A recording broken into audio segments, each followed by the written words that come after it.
Good afternoon, class. Today we are going to discuss about the mechanical properties of materials in our lecture 6 of metallurgy and material sciences.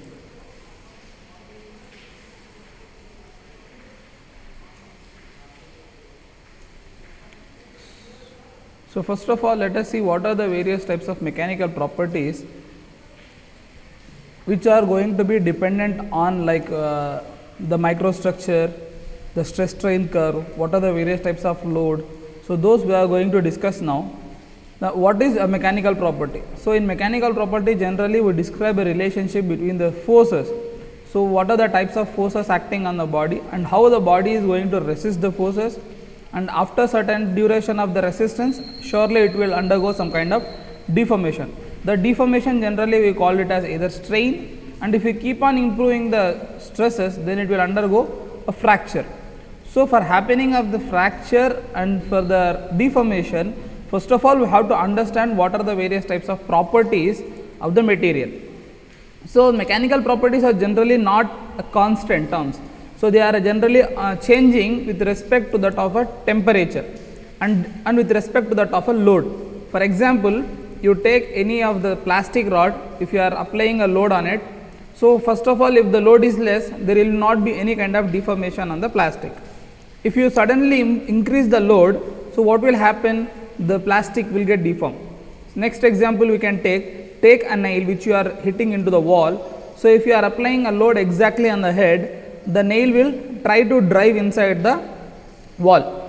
If suddenly if you hit with a large amount of force, what happens to the nail is the nail will bend. Okay. So, this is happening because of the variation of the load and action of load.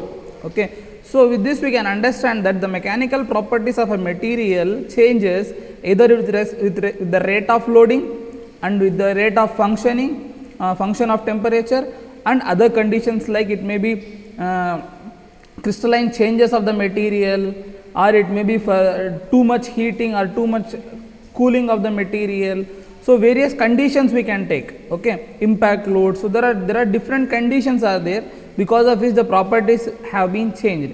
Okay. So, what are the different types of properties of a material which we are going to study is, first is hardness, next is stress, strain, Young's modulus, yield strength. UTM is nothing but ultimate tensile strength, shear modulus, ductility, plasticity, toughness, creep and fatigue. So, these are the few properties which you are going to study in this chapter. So, first of all, let us see the mechanical properties are highly dependent on microstructures like grain size, phase distribution. Phase distribution nothing but how the atoms are distributed in the material. Next is crystal structure. We have already studied about crystal structure, elemental composition like alloying of the element. Next, the mechanical property determination is very important, because with the variation of the properties we can change the whole structure of the material. For example, in constructions especially, we can see a steel of TMT generally they call, that is thermomechanically treated. That steels are generally used in constructions, whereas stainless steel is used in your household activities. So, with variation of the properties, the application of the material can be changed. Okay. So, for the change of application, first of all what is important is we have to understand what are the properties of the material, either it may be steel, either it may be iron, either it may be gold, either it may be copper. For example, you can see in olden days copper was too much costlier than gold. What was the reason is, gold is difficult to extract from the gold ores, whereas copper can be easily extracted. So, because of the tedious process in olden days, people used to think that copper is costlier than gold, even it was there. So, because of that reason itself, there were copper coins in the earlier days. After identification of silver, people used to get the silver coins.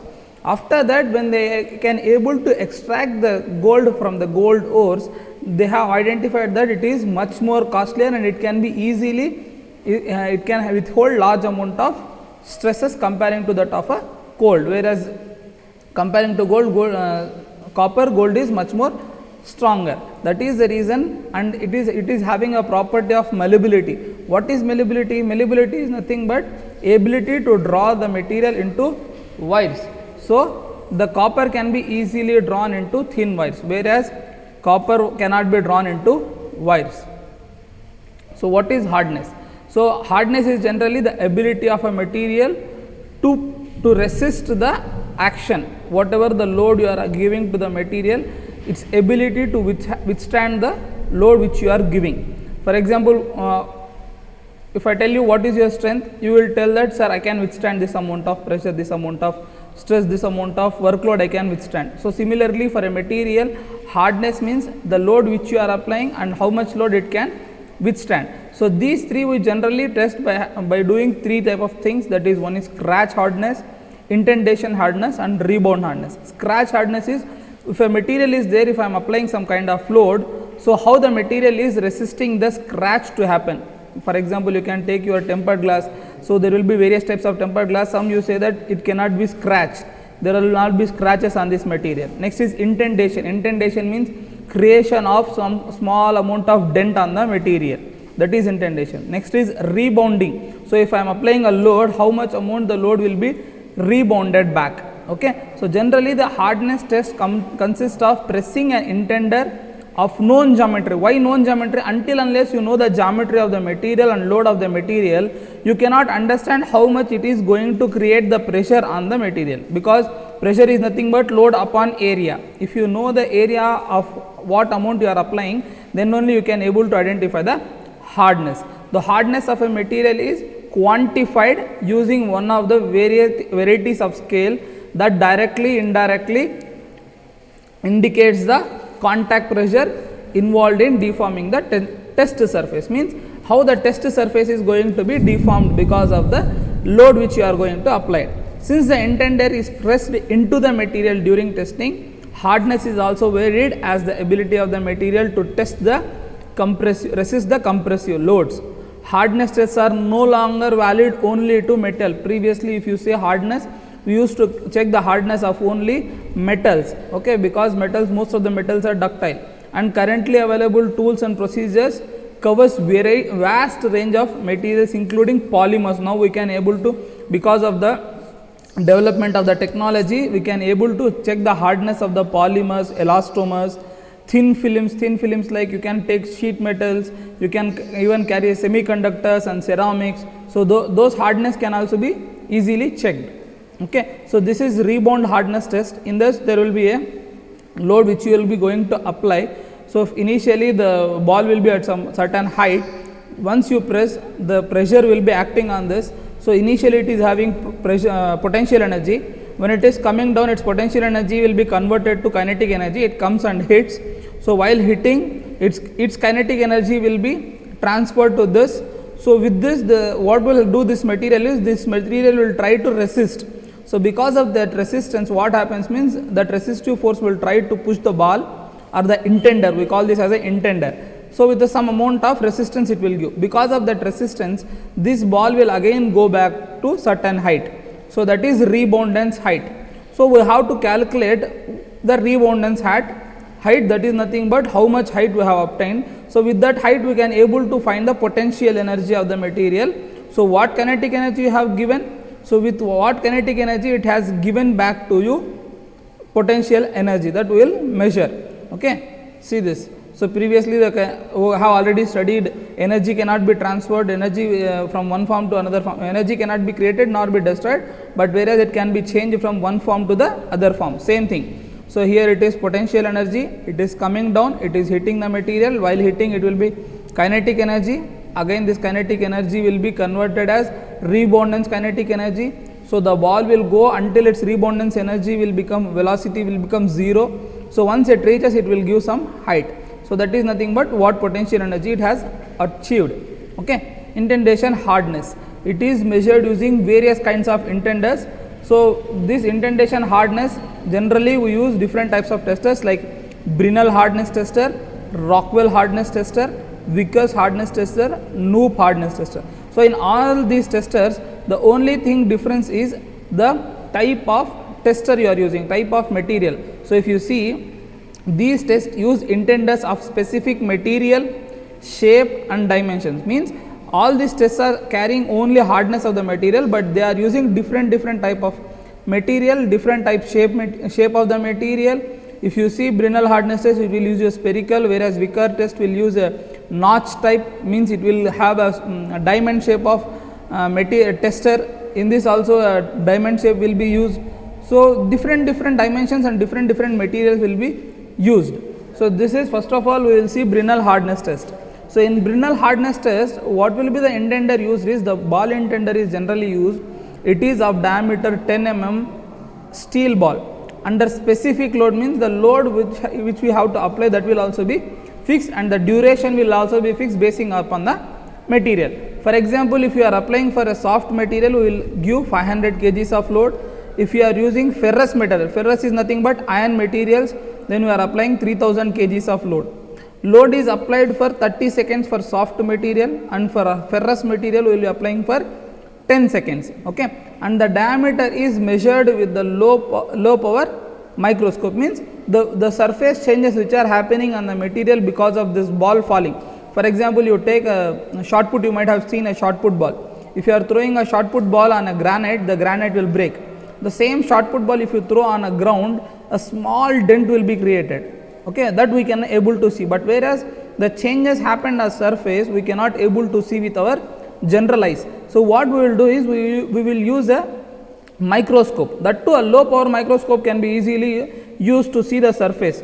Okay, if you want to see more inside the surface, then we will go for a high power microscope, that is scanning electron microscope and tunneling electron microscope. Okay, so how they are going to identify is by using this formula. So what is Brinell hardness number? We generally give this, for example, for force, what is the unit is Newton. Similarly, for Brinell hardness test, whatever the value you are going to get, we give it as a HB or BH. Okay, that is Brinell hardness Brinell, like that. Okay, so first of all you have to give the load, applied load. So this is the formula for that. So diameter of the intender you know already. So because of that, how much dent is created, we will measure that. Okay, we will take it as D, and we will use this formula, and we will able to calculate the value of the Brinell hardness test. Okay, so tungsten carbide can be used up to 650 Hb, means it can be, this material is the strongest material, and it can be used for a large amount of variations. Like if it is the strongest material like titanium, so those kind of materials are there. For those materials we can use tungsten carbide. If it is like the steel, aluminum, so for those we use a upper hardness limit will be steel ball, hardened steel ball will be used. Okay, so next is Rockwell hardness test. So in Rockwell hardness test, so first they will use the initial load, because it is like a notch, it is like a V shape, okay, in this diamond shape. So in this they will do first a small insertion, like you might have studied in welding. So welding, what they will do, before doing welding to a whole surface, first the edges will be welded, so that we can do marking.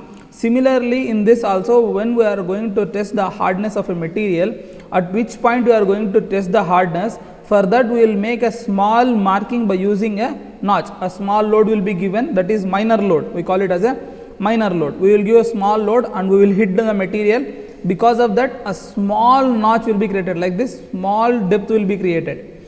Now again I have to hit at the same place again. So with this, what I will do is, again I will apply major load. So the total load acting on this at the same point will be minor load plus major load. Okay, so after obtaining this, what we will do, we will calculate the difference. So this was the initial, if you consider this as a total thickness. Okay, if the notch you have given as 1 meter and the total thickness is 10, so previously the thickness of the material is 9. After doing the major load also, what is the thickness it has gone inside, and you will calculate that thickness. Okay, so this intenders, if you see, so it is a 120 degrees spheroconical. It is like spherical with some amount of cone shape. It is like a sphere, but it is having some cone, and the angle of that cone is 120 degrees. So the hardened steel ball intender with a diameter of, so what will be the diameter, which is which is a spherical shape na. So this spherical shape they have cut into this diamond shape. What will be the diameter will be 1/16, 1/8, 1/4 or 1/2 inches in terms of inches. So these are the different types of Rockwell hardness and Brinell hardness testers. So this is a spherical one. So this is used in Brinell hardness. Okay, these are used in Rockwell hardness, like this. Okay. So Rockwell hardness test is this will, how we will calculate the number is HR is equal to E minus E. A minor load of 10 kg is applied first to set the sample, where we have to check, we will set the sample. Next, the major load is then applied and the depth of indentation is automatically recorded on the dial gauge. So it will have a dial gauge which will be recorded. So then the hardness number will be taken as total thickness minus whatever the depth it has created, that we will calculate. Okay. So there are various scale symbols which they have used. Okay. If it is A, means it is like it is like brake. So if it is 1/16, it is like a ball. Okay. So these are various. So these are the numbers are next to that which will be used like this, HRC. So if you are using this kind of intender of load of 150 kgs, you are going to get a value of 64 Rockwell hardness. Okay. Rockwell hardness number of 64 on C scale, diamond intender and 150 kg load. So these are diamond intenders.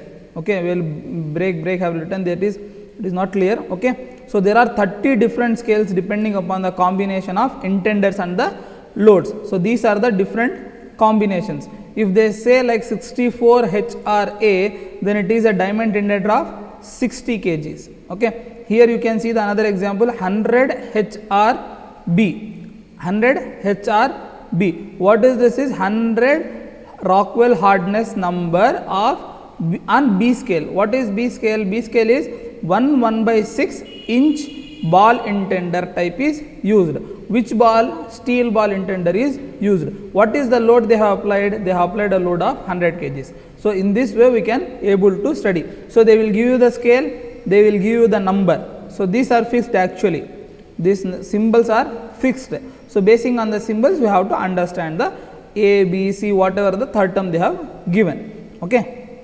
So the scale B and C are mostly common. The selection of scale depends upon the type of material to be tested. So which type of scale you have to use, that depends upon the material. For example, you take a scale that is used on cemented carbide, thin steels, shallow case hardened steels, only scale that is continuously over a wide range of material handling. Whereas B scale is used for aluminum, copper, steel, soft steels and malleable iron. Okay. Next, C hardened steel, hard iron, deep case hardened steels, titanium.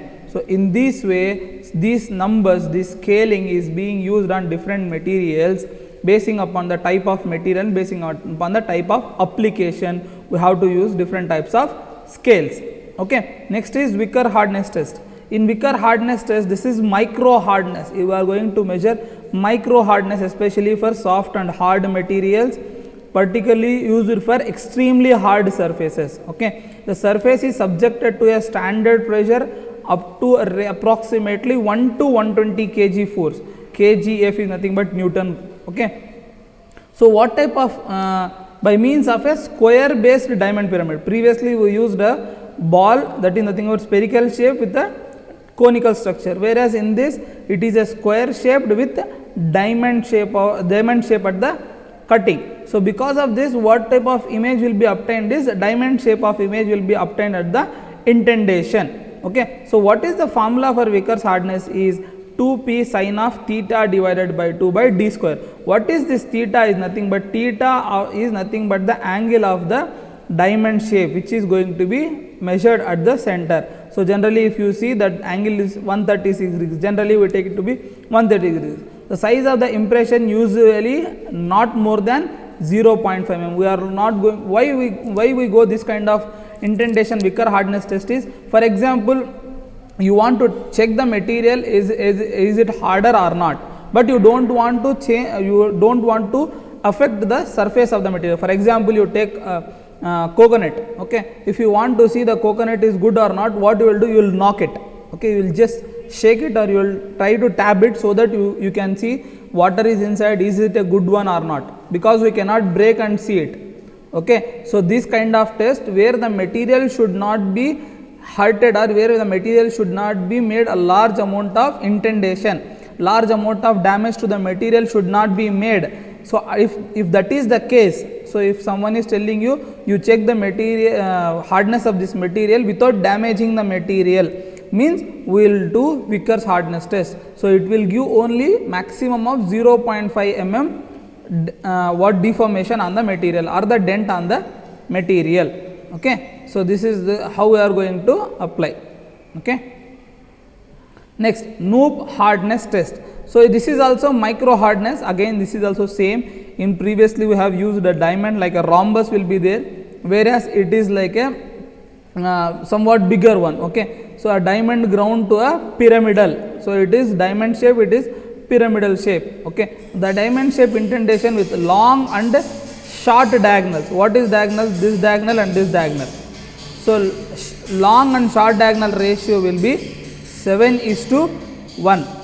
Roof hardness number is applied load divided by the uncovered projected area of the induction.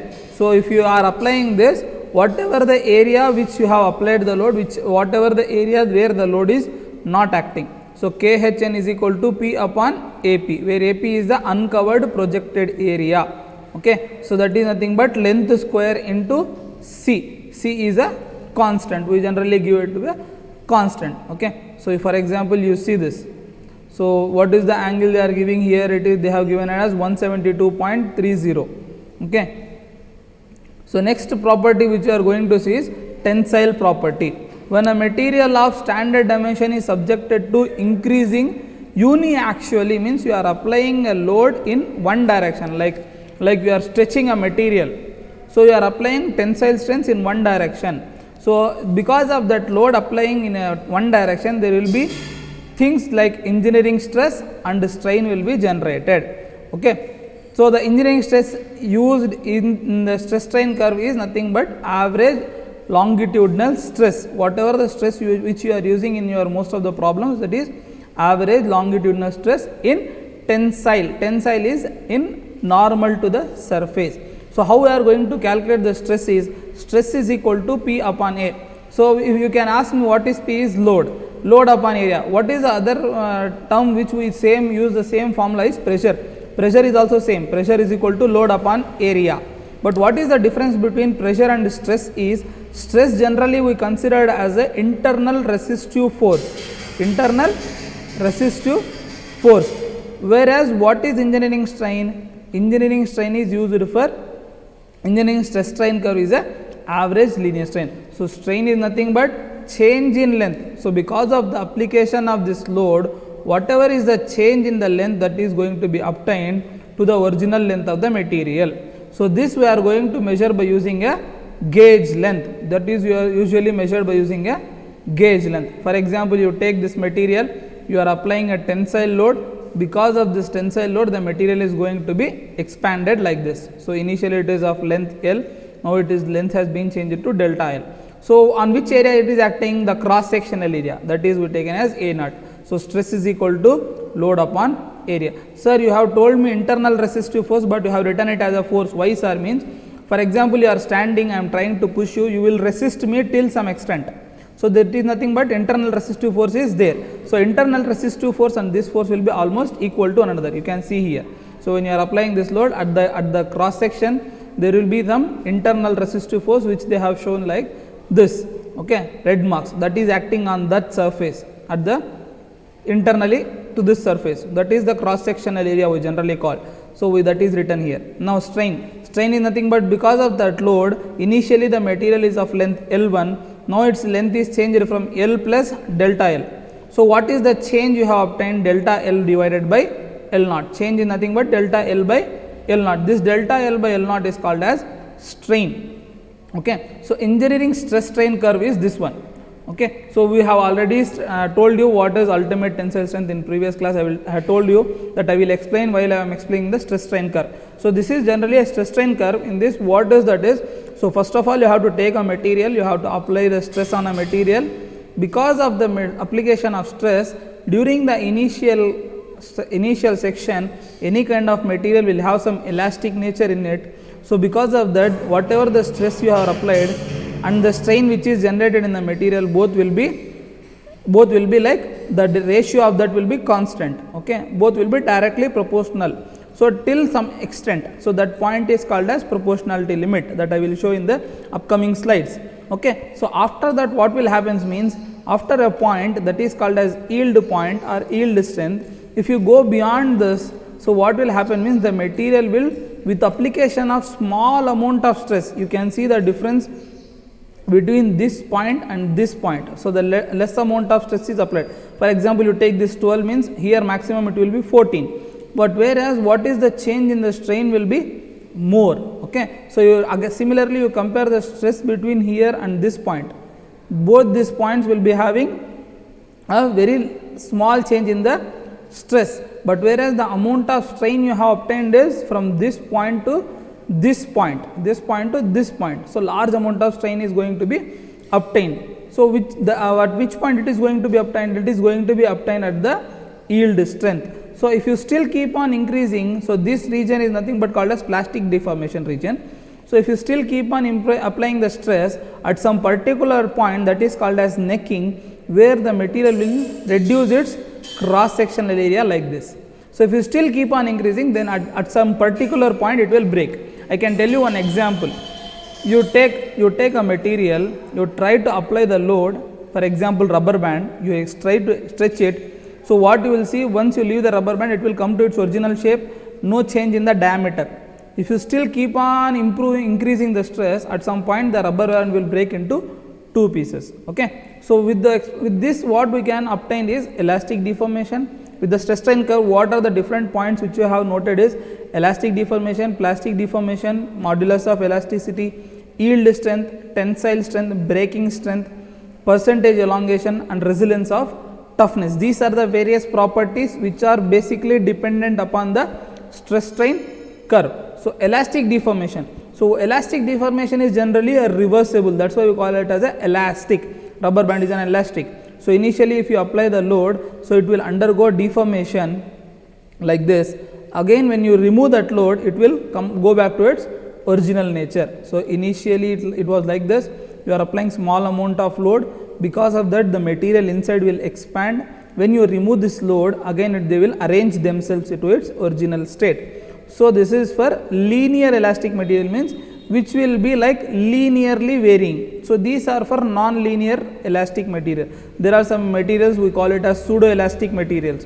So these materials will be like, even if they undergo a complete deformation, and the best example I can say it for nitinol. The nitinol is one element which is like if you apply a load on it, it will undergo various kinds of deformations, but when you remove that load, it will come back to its original nature as it is. Okay. So next is plastic deformation. The plastic deformation is nothing but a region like this. So for say this, so initially the atoms are arranged like this. When you are applying the load, what is happening? They are going to change its orientation like this. So when you remove, the whole material will not go back to its original nature, but whereas few materials will try to regain its original nature. So and some part will be remaining in the deformation. You consider example this. So that has changed and it remains in the same nature, that slip. So that is called as plastic deformation. So again from the graph what I am trying to explain is, this is linear elastic nature. After linear elastic nature, if you still apply the load, the material will undergo plastic deformation. So after plastic deformation, if you are removing the load, the material will try to come back to the original shape, but whereas it cannot, because this was the original shape. We have started from 0. It should have come to 0 point itself, but whereas it has not come to original shape 0, but it has ended at some 1 point or 2 point. So this change from this position to this position, the change which you have obtained is called as plastic deformation, and plastic deformation is always a permanent deformation. Next is modulus of elasticity. Modulus of elasticity is nothing but, so it is the ratio of stress to strain. So initially I have told in elastic limit, till elastic limit, stress and strain are directly proportional to one another. So we can write as S, this S is directly proportional to E. So we have studied in lower mathematics that whenever you want to remove some directly proportionality, you have to use some constant. That constant itself is nothing but called as modulus of elasticity. And this constant is dependent upon the material. It is purely a property of material. It differs from one property to another, one material to another material. Next is ductility. What is ductility? Is nothing but its ability of a material to flow plasticity. That is nothing but when you are applying load, how the material is going to undergo deformation in plastic nature. Okay, how it is going to change its shape. Either it is going to expand linearly, either it is going to be changing its curve from linear to parabolic. So that changes which you are going to happen before the fracture point, that is called as ductility. Next is proportionality limit, the limit where stress is directly proportional to strain. That point, all those points we will show. See this. So first point is proportionality limit. So next, see this, typically tensile stress curve for ductile material. Point A, elastic limit. Point A dash, proportionality limit. Point B, yield strength. Okay. So why we call this elastic limit is, even after elastic limit, in the proportionality limit, what happens means, even the material is not purely elastic, but they are directly proportional to stress and strain are directly proportional to one another. Okay. This is a stress strain curve for mild steel. Okay. Mild steel, especially this is for mild steel. So this is elastic limit, this is proportionality limit, elastic limit, upper yield point, lower yield point, maximum and ultimate tensile strength.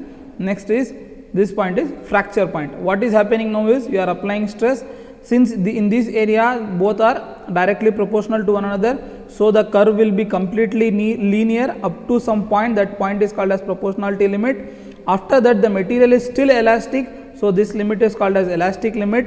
If you still keep on applying the stress, so at this point what will happen means, the material will try to convert from elastic to plastic. If you still apply the stress at this point, it will completely change to plastic region. So that's why they have written this region as plastic zone.